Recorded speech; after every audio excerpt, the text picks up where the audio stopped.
আমরা দেখেছি উত্তরপ্রদেশে আই লাভ মোহাম্মদ রসুল্লাহর নামকে কেন্দ্র করে গ্রেপ্তার করছে এবং বাংলাতেও গ্রেপ্তার করছে আন্দোলন করলে কি বলবেন? এরা তো দুটোই একই।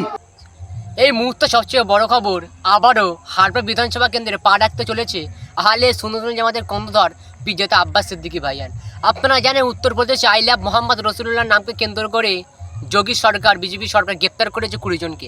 তারই প্রতি আপনাদের হারপার বিধানসভা কেন্দ্রে আহলে সুন্নাতুল জামাতের কর্ণধার পীরজাদা আব্বাস সিদ্দিকী ভাইজান তিনি আসছেন, কি বলবেন? কি বলবো, আসতে তো ওদের বিরুদ্ধে হবে, প্রতিবাদ বিজেপি সরকারের বিরুদ্ধে।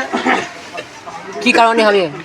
ওটাই আমাদের ওয়াকফ বিল বাতিলের দাবিতে এবং আই লাভ মোহাম্মদ সাল্লাল্লাহু আলাইহি সাল্লাম আমার নবী পাকের অবমাননা করার জন্য উত্তরপ্রদেশে যোগী সরকার মুসলিমদের অত্যাচার অনাচার অ্যারেস্ট করে রেখেছে, তাদের মিথ্যা মামলা দিচ্ছে, তাদের প্রতিবাদ।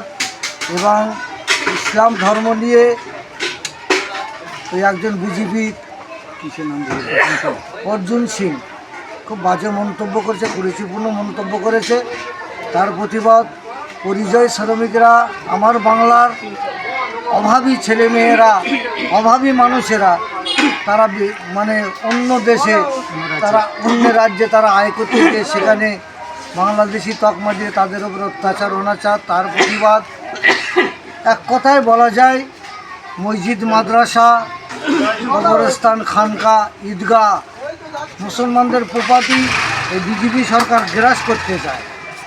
এই 2025 সালের যে বিল পাস করেছে তার বাতিলের, সেই বিল বাতিলের দাবিতে এই প্রতিবাদ সভা বা ধিক্কার সভা। আমরা দেখেছি উত্তরপ্রদেশে আই লাভ মোহাম্মদ রসুল্লাহর নামকে কেন্দ্র করে গ্রেপ্তার করছে এবং বাংলাতেও গ্রেপ্তার করছে আন্দোলন করলে কি বলবেন? এরা তো দুটোই একই। বাংলায় যারা আছে এবং যারা কেন্দ্রে যারা রাজ্য চালাচ্ছে, কেন্দ্রে যারা ভারতবর্ষ চালাচ্ছে, এরা দুটোই তো একই। যার জন্যে এদের যেটা এজেন্ডা, দুটো এজেন্ডা এখানেও কাজ হচ্ছে, সেই কাজ করছে ওরা। আপনার নামও পরিচয়? আমার নাম মোহাম্মদ আব্দুর রশিদ, আমি পূর্বাসী আহলে সুন্নাতুল জামাত হাওড়া ব্লক সভাপতি।